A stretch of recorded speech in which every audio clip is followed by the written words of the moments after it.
देश में अंग्रेजों के जमाने से चले आ रहे कानून अब बदल गए हैं। आज से देश में नए आपराधिक कानून लागू हो गए हैं। अब आईपीसी की जगह देश में भारतीय न्याय संहिता के तहत कानून काम करेगा। इस बड़े बदलाव को लेकर देश में सियासत शुरू हो चुकी है। जहां विपक्ष इस पर सवाल खड़े कर रहा है, वहीं सत्ता पक्ष इस फैसले को गुलामी के प्रतीक से आजादी बता रहा है। हरियाणा के परिवहन मंत्री असीम गोयल ने इस बड़े बदलाव को लेकर बड़ा बयान दिया है। असीम गोयल ने कांग्रेस पर तीखा हल्ला बोला है। कानूनों में हुए बदलाव को लेकर परिवहन मंत्री असीम गोयल ने कहा कि आईपीसी के कानून ब्रिटिश राज का प्रतीक थे। आज भी लोग हमें कहते हैं कि ये कैसी आजादी है। असीम गोयल ने कहा कि पीएम नरेंद्र मोदी बदलाव के नाते निरंतर ऐसे कदम उठा रहे हैं। उन्होंने कहा कि देश अब उन चीजों को त्याग रहा है जो हमारी गुलामी के प्रतीक हैं। माननीय मोदी जी जब से आए, लगातार रिफॉर्म्स के नाते उन्होंने ऐसे काम किए जो हमारे गुलामी के प्रतीक थे।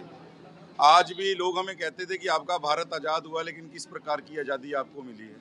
आज भी आपके कानून जो हैं, आईपीसी के जो कानून थे वो ब्रिटिशर्स के लागू किए हुए थे और उन्हीं के नाते कानून चल रहे थे।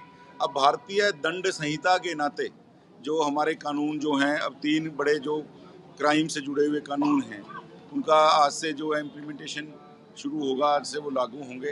तो मैं समझता हूँ कि जो हमारी गुलामी के समय की जो कुछ प्रतीकात्मक जो गुलामी की चीज़ें हैं, धीरे धीरे देश उनको भी जो है त्याग रहा है और देश एक नए रास्ते पे एक नई दिशा में आगे बढ़ रहा है। तो मुझे लगता है कि हर भारतीय को उसके ऊपर गर्व होना चाहिए। कांग्रेस संविधान बचाओ यात्रा निकालने जा रही है कि चुनाव से पहले संविधान बचाओ यात्रा निकाल रही है? देखिए, कांग्रेस जिसने इस संविधान को लगातार तार करने का काम किया, चाहे लोगों की आवाज़ बंद करके इमरजेंसी लागू करने की बात है। इमरजेंसी के नाते जिस प्रकार से 2.25 साल एक देश के अंदर एक व्यक्ति के कहने से देश चला है और ऐसे नारे तक लगे कि India is Indira and Indira is India, यानी अहम का इससे बड़ा कोई भाव, इससे बड़ा कोई उदाहरण नहीं मिल सकता।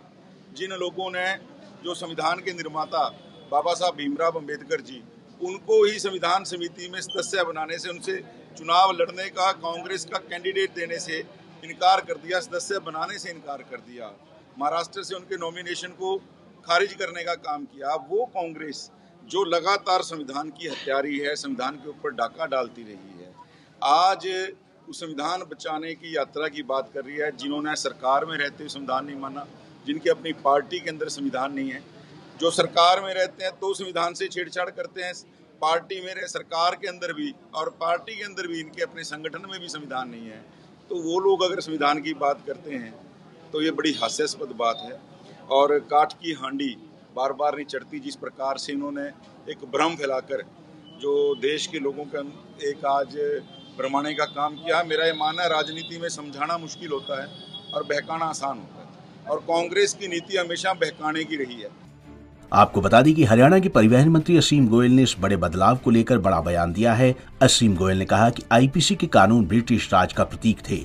आज भी लोग हमसे कहते हैं कि कैसी आजादी है। उन्होंने कहा कि पीएम नरेंद्र मोदी बदलाव के नाते निरंतर ऐसे कदम उठा रहे हैं।